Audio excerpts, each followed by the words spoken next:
welcome back to C is for Cooking Month. Today I am making apple butter cookies. The recipe calls for apple butter. It's not something you normally purchase. It's kind of like an applesauce, but a little bit thicker. And I got the Dickinson's kind off of Amazon, but you can buy it probably at your local apple orchard, maybe Lapsley's or Woodstock Orchards or another orchard in the area. I'm pretty sure they have it during the fall season. So that is what I'm making today. It's kind of like a snickerdoodle cookie, but it's made with apple butter instead of just plain butter. So it has a nice spicy flavor to it. So what I'm gonna do is start out with 1/4 cup of butter, and I softened it a little bit in the microwave. You can just leave it at room temperature and then cream it and then add the apple butter to it. So we're gonna add 1/4 cup of the apple butter. And you can see that it is kind of like applesauce. So I bet if you wanted to, you could use applesauce in this recipe. So, there it goes, I dropped some.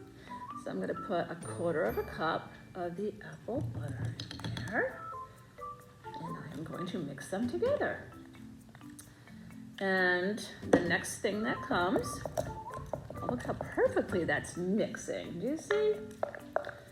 The next thing that we're gonna put in is the egg and the sugar. So it's 1 egg and 1 cup of sugar. So I have an egg and a cup, which I've already cracked and opened. And I am going to push this back a little bit so you can see what I'm doing. All right, so that's that. 1 egg, 1 cup of sugar. And I'm gonna mix those in, and I'm gonna add a 1/2 teaspoon of vanilla. I believe that's what it is. I'm going to double check. Let me double check. It is, yes, a 1/2 teaspoon of vanilla. So I'll just add that in. And I already pre-measured the flour and the baking soda and the cinnamon. No other spices in here at all. So let's mix this up.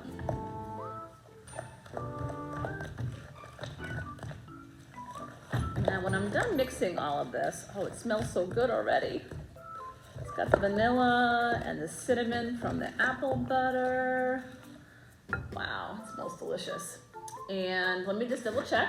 1.5 cups of flour, 1/4 teaspoon of baking soda, 1/4 teaspoon of cream of tartar, which I forgot to mention, and 1 teaspoon of cinnamon.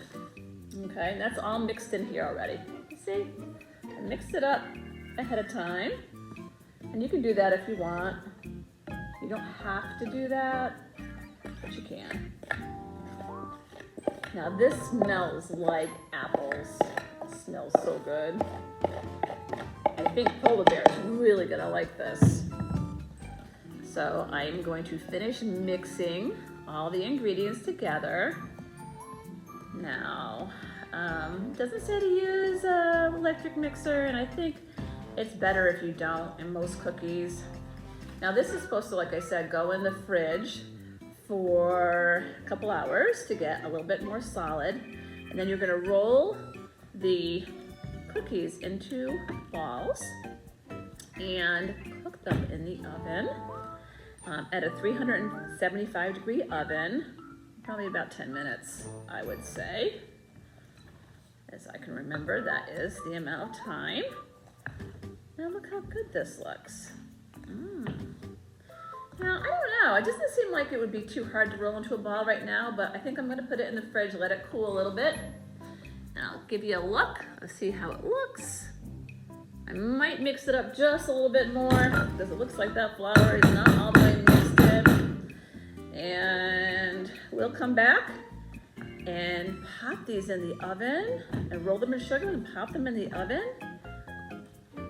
Now, it does say in the recipe to mix a 1/2 cup of sugar with a teaspoon of cinnamon to roll your cookies in. So when we come back after these sit in the fridge for a couple hours, we will roll the balls and throw them in the oven at 375 degrees, like I said, and see how wonderful they come out. Thanks so much, and I'll see you in a bit. Hi guys, welcome back. I am putting the cookies in the oven and I'm prepping them. So I have to roll the chilled cookie dough in 2 balls and dip it into the cinnamon sugar. And I'll show you what I'm doing. I've already done a few. Let's take a look. Okay, so I took about a tablespoon of dough and I rolled it into a ball and I'm dipping it in cinnamon sugar. These are very much like snickerdoodles, but they have an apple flavor, remember that. And these just happen to be my new favorite cookie. I made some yesterday. I put them in a 350-degree oven, like I said, and I cooked them for about 10 minutes, and they came out just perfect. It says to do 375 in the recipe, so I'm gonna try some at 375 and some at 350 and see how they come out. I put them on parchment so it won't stick to the pan, but you don't really need to do that. So we're gonna put them in the oven and come back and try them with Polar Bear. We'll see you in a bit. Hi, well, Polar Bear's here. And he's been sniffing around these cookies, waiting for them to come out of the oven. I did 2 different batches, one at 350, one at 375, and guess what? It doesn't matter. They're delicious. Just one thing to keep in mind when you're using parchment, don't let your cookies slide off your tray the oven. Because when I was doing mine, it kind of fell off into the bottom of the oven and I lost a cookie. Oh, well, that's not good. That's a cookie. We're 1 cookie down.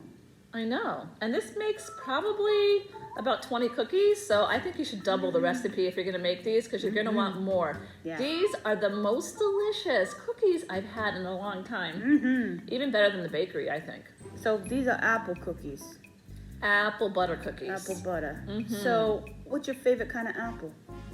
I like McCowan's. McCowan's. What is that? They're tart, not too sweet, but they're very tasty. I just meant red or green. I don't care what color they are as long as they taste good. What kind do you like? I like the red apples, but the green are kind of nice because they're kind of sour. Yeah, well, not the. Oh, we won't get into that. Granny Smith. We won't start analyzing apples today. No. But the apple butter I explained to you before, you can buy it or you can make it yourself. You can find recipes online for that. And if you want to make it yourself, you can go down to the apple orchard and pick up some fresh apples and cook them all day long in your crock pot and make your own apple butter. Or you can buy it at the store. It's up to you. Yeah. Or at the orchard, like I mentioned before. Yeah. So anyway, this is how they come out. Little crinkly. Now you don't actually have to flatten them. If you don't flatten them, they come out a little bit more puffy. That's a circle, right? It's a definite circle. And they're so good. I'm gonna have one after we finish. Can we finish?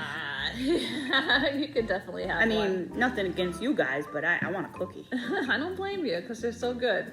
So try this at home with your kids, and I hope you enjoy this recipe as much as we did. It was delish. See you guys for next time. C is for Cookie Month. Enjoy. Bye.